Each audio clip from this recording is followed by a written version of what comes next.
फक्त लाडकी बहीण असा उदो उदो करत असताना या महाराष्ट्रामध्ये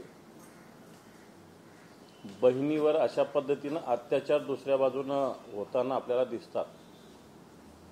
याचाच अर्थ इथं माता भगिनीचं काय विद्यार्थिनींचं सुद्धा संरक्षण सरकार करू शकत नाही। आणि एकीकडं लाडकी बहीण नावानी एक वेगळं शोबाजी ज्याला म्हणता येईल असं करण्याचा सरकार प्रयत्न करतंय। फार दिवस नाही झाले उरणला एक घटना घडली, बेलापूरला एक घटना घडली,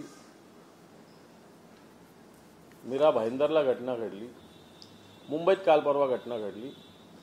आणि असं असताना बदलापूरची घटना ही निषेधार्ह असं कृत्य करणाऱ्या लोकांना मी तर म्हणतो मागे आंध्रामध्ये कसं शूट केलं होतं अशा गुन्हेगारांना अशीच मला असं वाटतं शिक्षा देण्याची आवश्यकता आहे। गुन्हेगार मोकाट सुटलेले याला कारण सत्ताधारी हेच गुन्हेगारांना संरक्षण देतात अशा प्रकारची स्थिती आहे। मग या घटनेचा निषेध करत असताना गुन्हेगारावर कडक कारवाई व्हावी अशा प्रकारची मागणी आम्ही करतो।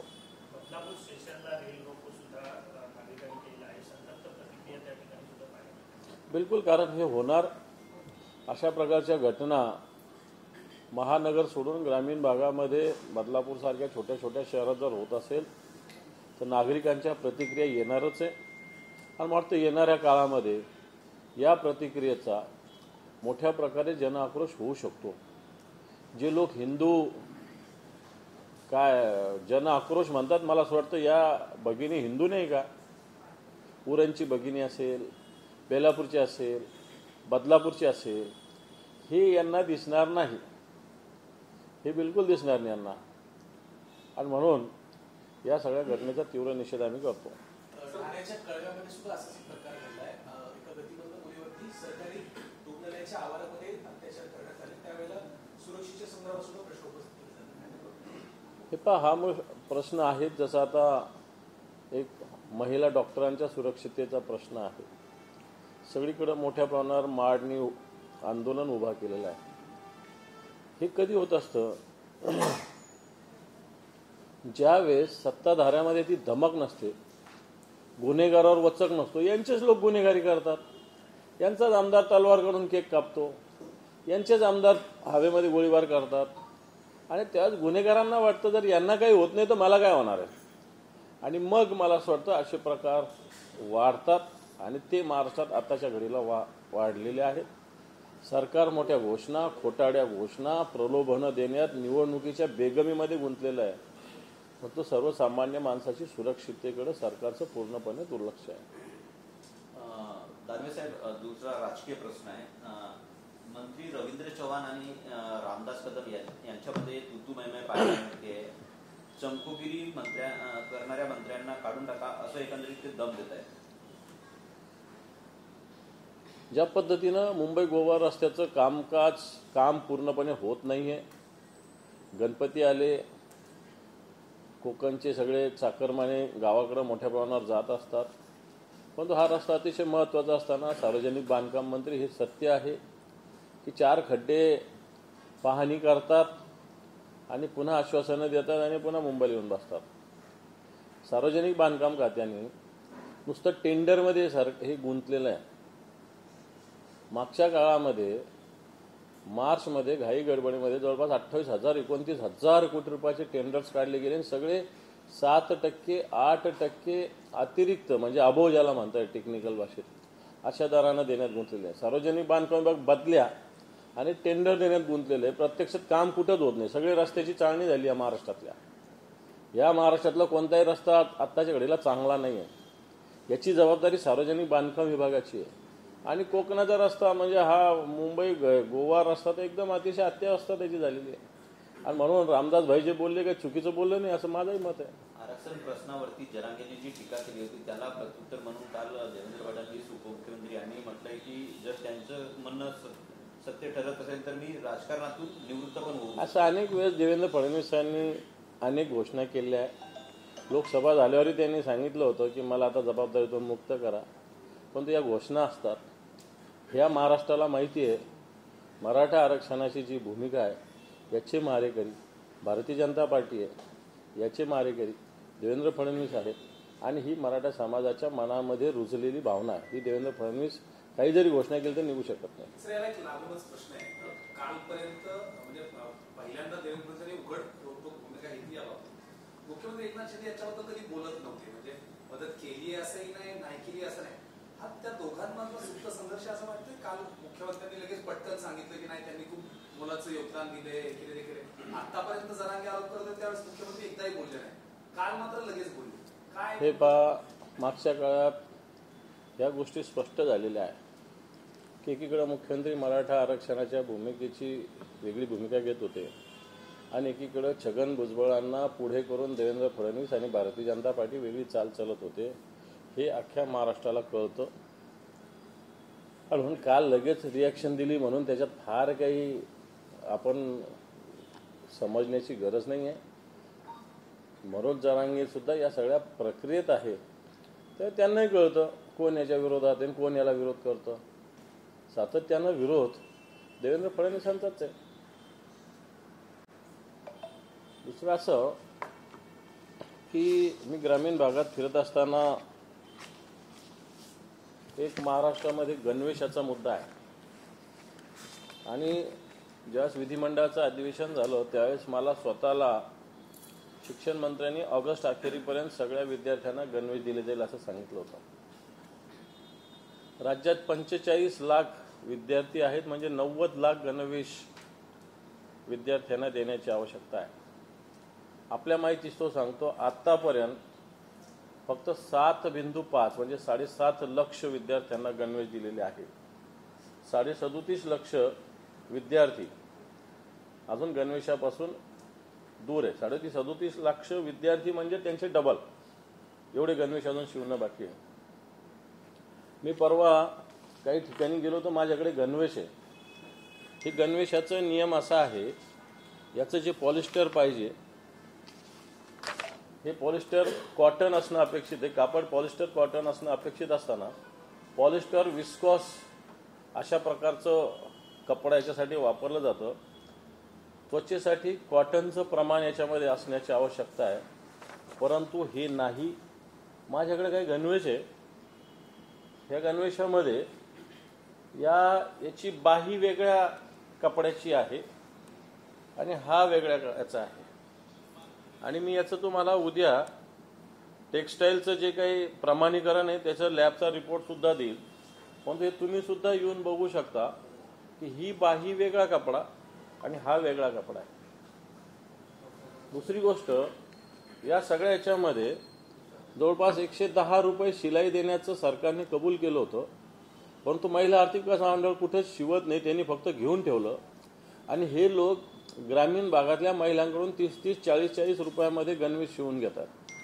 मला वाटतं सरकार सगळ्यात आधी या सामान्य विद्यार्थ्यांनी एकीकडे लाडकी लेख वगैरे करत असताना या 45 लाख विद्यार्थ्यांना 90 लाख गणवेश द्यायचे, तर आतापर्यंत 7.5 लक्ष गणवेश दिलेले. मला असं वाटतं या वर्षभरात सुद्धा सरकार गणवेश देऊ शकणार नाही. एक त्याच्यामध्ये अधिकाऱ्यावर जबाबदारी फिक्स केली पाहिजे आणि दुसरी गोष्ट पुरवठादारावर सुद्धा कारवाई केली पाहिजे. सरकार पुरवठादाराला संरक्षण देतं याचा माझा स्पष्ट आरोप आहे. कुठेही कापडाचा पुरवठा नाही. जे कापड पुरवठा गेलं हे मी तुमच्या समोर आहे. हे तुम्ही याचं सगळे येऊन इथं बघू शकता. हे सगळं कापड वेगळ्या पद्धतीने याच्यामध्ये जे प्रमाण असायला पाहिजे, प्रमाण काय असायला पाहिजे ते सुद्धा माझ्याकडे आहे. त्यामुळे सरकार या सगळ्या विषयामध्ये अजून 21 जिल्ह्यामध्ये एकही गणवेश दिलेला नाही. महाराष्ट्रातल्या 21 जिल्ह्यामध्ये एकही गणवेश अजून सरकारनं दिलेला नाही. याला जे अधिकारी जबाबदार आहे आणि पुरवठादार या दोन लोकांवर कारवाई झाली पाहिजे अशी माझी स्पष्टपणे मागणी. दुसरी गोष्ट, हे सरकार फार हिंदुत्वाच्या गोष्टी करत असताना मराठवाड्यामध्ये एक आदेश काढला. आपण मीडियाचं का त्याच्याकडे लक्ष केलं नाही मला माहिती नाही, परंतु ज्या मराठवाड्यातील खालसा झालेल्या जमिनी आहेत, वर्ग 2च्या इनामी जमिनी आहेत, या वर्ग 2च्या इनामी जमिनी आहेत, या सगळ्या वर्ग एक करण्याचा निर्णय शासनाने घेतलेला आहे. म्हणजेच इथं ज्या जमिनीवर धार्मिक श्रद्धा जोडलेल्या आहेत या जमिनी सत्ताधारी पक्ष किंवा बिल्डरांना सुपूर्द करण्याचा हा प्रकार आहे. अनेक ठिकाणी गावामध्ये शहरामध्ये अशा इनामी जमिनी मराठवाड्यामध्ये आहे देवस्थानाच्या, आणि या सगळ्या खाजगी बिल्डरांच्या, जसं आता मुंबईमध्ये अदानींचं आहे तसंच हे मराठवाड्यामध्ये हा प्रकार, आणि विशेष म्हणजे धार्मिक स्थानावरच्या देवस्थानाच्या. हे सरकार स्वतःला हिंदुत्ववादी म्हणत असताना अशा पद्धतीनं धार्मिक देवस्थानाच्या जमिनी या खाजगी लोकांच्या घशात देण्याचा प्रकार सरकारने निर्णय घेतलेला आहे. हा निर्णय याचा पुनर्विचार करावा अशी मागणी मी माननीय मुख्यमंत्र्यांना एका पत्राद्वारे केलेली आहे. त्याच्यामध्ये मराठवाड्यात हळूहळू आंदोलन सुरू होतंय, आणि या आंदोलनात आश्चर्य म्हणजे आणि महत्त्वाचं म्हणजे विश्व हिंदू परिषद सुद्धा या आंदोलनामध्ये सहभागी झालेली आहे. दुसरं, हे सरकार महिलांना जी लाडकी बहीण योजना देत असता याचा आम्हाला काही विरोध असायचं काही कारण नाही, परंतु या सरकारने जे पंतप्रधान सन्मान कृषी सन्मान योजना आहे, 6,000 रुपये शेतकऱ्यांना देण्याची केंद्राची योजना आहे, 2,000 4 महिन्याला दिले जातात.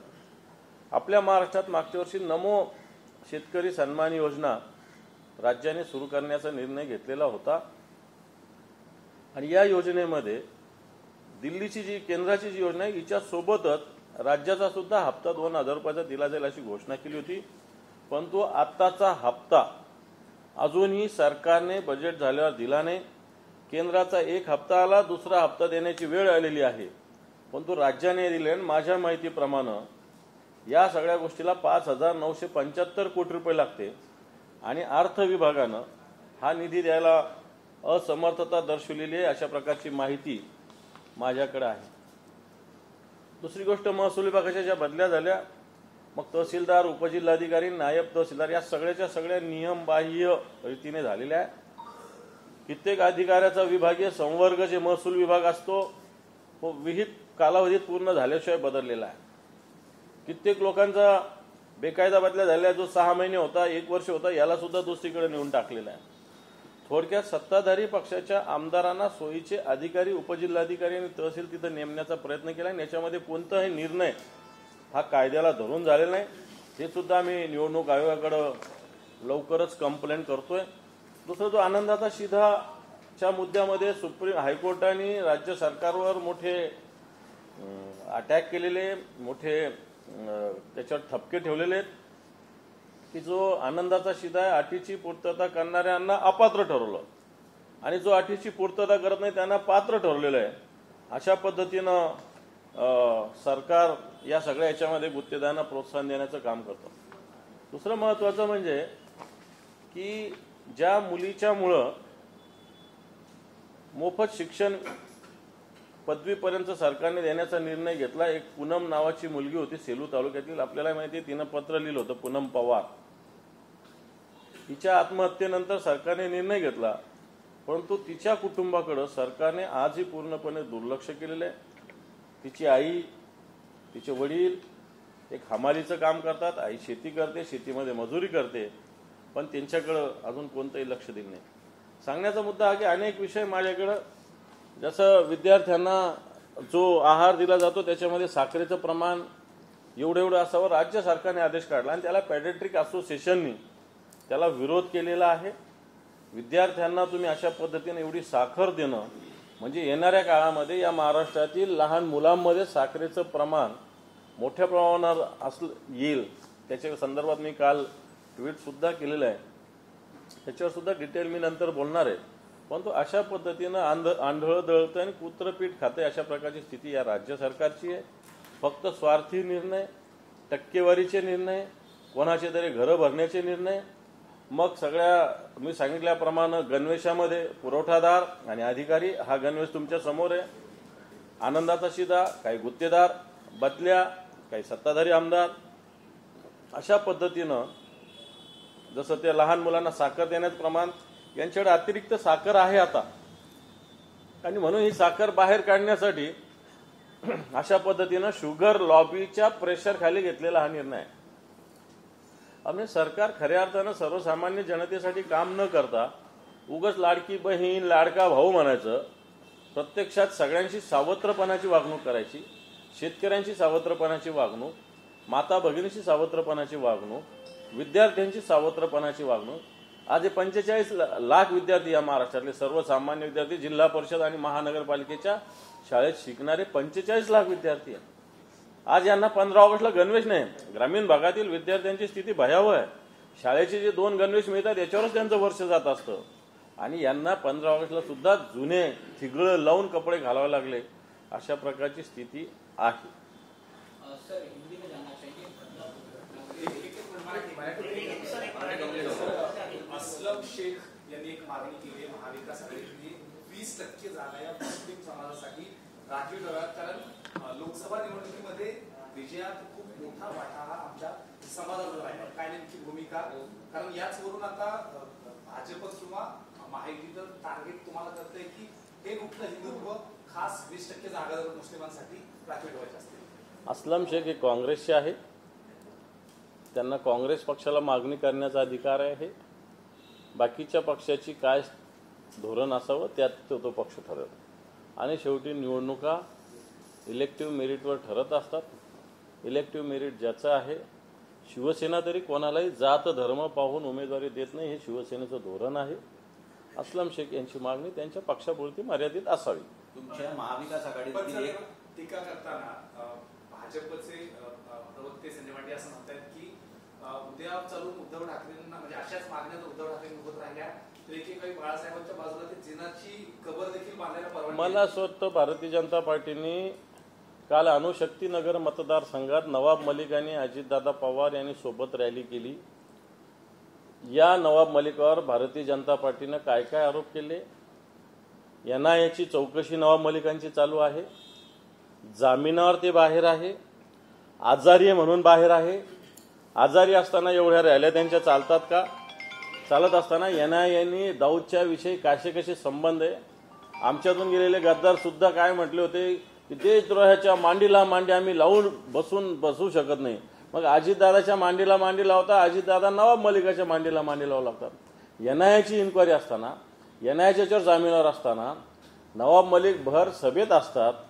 जामीन त्यांचा कशा पद्धतीने झालाय मला वाटतं कोर्टाने सुद्धा बघितलं पाहिजे. या विषयाकडे गृहमंत्र्यांनी सुद्धा लक्ष दिलं पाहिजे आणि याच्यावर आधी भारतीय जनता पार्टीने सुस्पष्ट भूमिका ठेवावी. जे अजितदादा तुमच्या सोबत आहे ते अजितदादा नवाब मलिकांच्या रॅलीमध्ये आहे. नवाब मलिकावर आरोप आपल्याच काळात आपण आपल्याच पद्धतीनं भारतीय जनता पार्टीने केले, त्याचा आधी खुलासा व्हावा. काल आपल्या महाविकास आघाडीमधील एक पक्ष काँग्रेसचे आमदार जिशान सिद्दीकी हे काल जनसन्मान यात्रेमध्ये पाहायला मिळाले. अजितदादांसोबत रॅलीमध्ये पाहायला मिळाले. आज देवगिरीवर त्यांनी उपमुख्यमंत्री अजित पवार यांची भेट घेतली आणि बांद्रा पूर्वमधून मी लढणार आणि जिंकणार पण असं त्यांचं वक्तव्य आहे. मला असं वाटतं जिशान सिद्दीकींनी काँग्रेस त्याच्या वडिलांनी सोडली आणि तो त्याच्या वडिलांच्या आधारावर काम करणार आहे. त्याच्या वडिलांनी ऑलरेडी 2-3 महिन्यापूर्वी काँग्रेस सोडलेली आहे. त्यामुळे मला असं वाटत नाही आता तो काँग्रेसमध्ये अधिकृतरित्या काँग्रेसमध्ये नाहीच आहे, अशी प्रकारची स्थिती आहे. सर, काल MIMची एक अंतर्गत बैठक झाली. त्या बैठकीमध्ये एका गटाने असं म्हटलं की MIM भाजपचंच बी टीम आहे, कुठेतरी खर्च आहे त्यांच्याच गटातल्या काही लोकांनी त्यांना. यात अक्सर एक मिनिट माफ करा.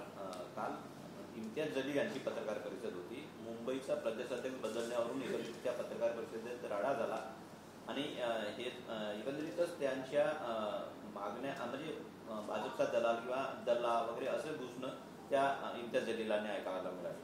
काय चूक बोलले ते? MIM हेच कामासाठी लागलेली आहे की येणाऱ्या काळात MIM आता इथं आले मुंबईला. कशासाठी आले? भारतीय जनता पार्टीला सोयीचं राजकारण MIM करत असते. ही काही मुस्लिमांच्या हिताचं काम करणारी संघटना नाही, तर भारतीय जनता पार्टीची दलाली करणारी MIM या महाराष्ट्रात काम करते. आणि म्हणून माझ्या कानावर जे आलं की मुंबईचा अध्यक्ष बदलून कोणतरी एक बिल्डर असलेला माणूस एका दिवसात मुंबईचा अध्यक्ष. एका दिवसात मुंबईचा अध्यक्ष होणं म्हणजे एखाद्या तालुक्याचा अध्यक्ष असणं, जिल्ह्याचा अध्यक्ष असणं, मग मुंबईचा अध्यक्ष असणं मी समजू शकतो. पण जो साधा सदस्य नाही तो डायरेक्ट मुंबईचा अध्यक्ष होतोय, दलालीचाच प्रकार आहे. कारण जो कोणी माणूस आहे तो मला असं माझ्या कानाला की एक मोठा बिल्डर आहे आणि तो MIMचं काम करणार. तर MIM असे बिल्डर चालवत असेल तर ही भारतीय जनता पार्टीची दलालीच आहे. सर हिंदी में जानना चाहिए, जिस प्रकार के थाने के बदलापुर इलाके के स्कूल में 2 बच्चियों के साथ सेक्सुअल असॉल्ट होता है, हालांकि घटने के बाद आज सुबह थाने में पूरा प्रवेश किया गया, रेड रूप को आंदोलन किया गया, पूरी घटना को आप किस तरह देख रहे हैं? एक तरफ सरकार लाठीबेल्ट योजना चला रही है, उस प्रकार से बच्चों के साथ ये देखो, सिर्फ योजना रख के बहन लाडली नहीं हो सकती। उस बहन के भाई के बाहू में भी कुछ बल होना चाहिए। आज की सरकार ये परसेंटेज में फंसी हुई है, सिर्फ स्वार्थ में अटकी हुई है। इनके जो विधायक है ये ही क्रिमिनल काम रोज करते हैं, तो ऐसी सरकार का जो कोई क्रिमिनल है उन पे धाक ही नहीं नहीं है। और इसके वजह से इस प्रकार जो घटना हो रही है, क्योंकि जो लॉ एंड ऑर्डर का जो धाक रहना चाहिए, जो कंट्रोल रहना चाहिए, वो महाराष्ट्र में रहा नहीं है। इसलिए बदलापुर जैसी घटना हो रही है, कलवा जैसी घटना हो रही है, उरण जैसी घटना हो रही है। सरकार इसको कोई रोक नहीं सक रही। ये स्थिति ये महाराष्ट्र में है। सर, महाराष्ट्र के उप मुख्यमंत्री या क्या कहते हैं मिनिस्टर देवेंद्र फडणवीस है, क्या आपको लगता है देवेंद्र फडणवीस सक्षम नहीं है लॉ एंड ऑर्डर संभालने में? उनको इस्तीफा देना चाहिए, मांग? नाही, देखो, इस्तीफा इनको ये अभी मराठी में गेंड्याच्या कातडीचे लोक येते, यांना काय राजीनामा मागायचे? 2 महिन्याने घरी जाणार है ऑटोमेटिक। ये 2 महीने में घर पे जाने ही वाले हैं। गृह मंत्री असक्षम है। उनके नागपुर में लोग पुलिस स्टेशन में जुगाड़ खेल रहे हैं। कल आपके पास ही वीडियो है उसका। अगर उनके होम टाउन में पुलिस स्टेशन में पुलिस जुगाड़ खेल रहे होंगे, पत्ते खेल रहे होंगे, दारू पी रहे होंगे, तो इनका क्या धाक रहा? तो महाराष्ट्र की पुलिस क्या करेगी? इसलिए महाराष्ट्र का होम मिनिस्ट्री ही ये जो मंत्रालय ही अक्षम है। इसीलिए इसी प्रकार के वारदात ये महाराष्ट्र में हो रही है। और इसलिए सरकार, हम तो इस्तीफा नहीं देंगे, क्योंकि 2 महीने में जनता इनको घर पे भेजने वाली है। सर, एक और सवाल जानना चाहिए। महाराष्ट्र के एमआईएम से कल इम्तियाज जलील प्रेस कॉन्फ्रेंस करते, प्रेस कॉन्फ्रेंस में उनके ही नेता जिस प्रकार से बवाल रख रही है, गाली गलौज कर रहे हैं, और एमआईएम इम्तियाज जलील प्रेस कॉन्फ्रेंस करते हैं, उनको कहा गया कि आप बीजेपी की बी टीम। उनके इस बयान को घटना रखी, आप किस तरह से देख रहे हैं? ये देखो, ये बीजेपी ने भी कहा है, हमारे यहाँ के नेता राव साहब दानवे, इन्होंने भी कहा है कि हम इलेक्शन के लिए एमआईएम का यूटिलाइज कर लेते हैं। ऐसा उन्होंने जाहिर वक्तव्य किया था। और उसके बाजू में उस टाइम इम्तियाज जलील भी बैठे थे, मैं भी वहाँ था। एक कोई गवर्नमेंट की मीटिंग थी, और वही अभी जनता कह रही है। जो खड़ी रही, ये लोग एक आई के लिए खड़े रहते हैं, एमआईएम जीतने के लिए नहीं खड़े करते, भारतीय जनता पार्टी को मदद के लिए खड़े रहते हैं। और ये सत्य है कि एमआईएम जो काम करती है, बीजेपी के हित का काम करती है, बीजेपी को सपोर्टिव काम करती है। और इसलिए अभी हम नहीं, एमआईएम के लोग कह रहे हैं कि एमआईएम बीजेपी की बी टीम है। इम्तियाज जलील ने साफ ऑफर किया एनडीए को अपने साथ जुड़ने का, कि हमको ऑफर, जिस तरह से उनके ही लोग बी टीम कह रहे हैं कि आपको ऑफर एक्सेप्ट करेंगे? ये देखो, एमआईएम अलग प्रकार का काम करने वाली, वो देश को तोड़ने वाली संगठन है, देश को जोड़ने वाली नहीं है। ठीक है, अपने अपने धर्म का अभिमान होना चाहिए, लेकिन बाकी के धर्म का भी आदर करना चाहिए। एमआईएम ये संगठन, इसका अगर आप इतिहास देखेंगे तो हैदराबाद से पैदा हुई ये संगठन है, रजाकार को सपोर्ट करने वाली संगठन है। ये महाराष्ट्र का क्या, देश का भी हित नहीं देख सकते, ऐसा संगठन है। मतलब आपका मानना है कि आप एमआईएम को अपने गठबंधन में शामिल नहीं करेंगे? बिल्कुल नहीं, कई विषय निर्माण नहीं होता। दानवे जी, नवाब मलिक पर आरोप लगाया था भाजपा ने, दाऊद से कनेक्शन की बात की थी। अब वो कहीं ना कहीं दिखाई दे रहा है कि महायुति के साथ में, इस पर क्या कहेंगे? बिल्कुल, अभी मैंने यही कहा कि कल अणुशक्ति नगर में नवाब मलिक, अजीतदादा पवार साथ में दिख रहे हैं। जो नवाब मलिक को दाऊद का कनेक्शन है, ऐसा भारतीय जनता पार्टी ने आरोप रखा था। और जब उस टाइम नवाब मलिक हमारे साथ में थे तो हमको वो कह रहे थे कि देशद्रोही के साथ में आप बैठते हैं। अब ये देशद्रोही देश प्रेमी बना है क्या, ये मेरा भारतीय जनता पार्टी को सवाल है। Thank you. ड्रेस बघा, ड्रेस कोणाला बघायचं तर बघा।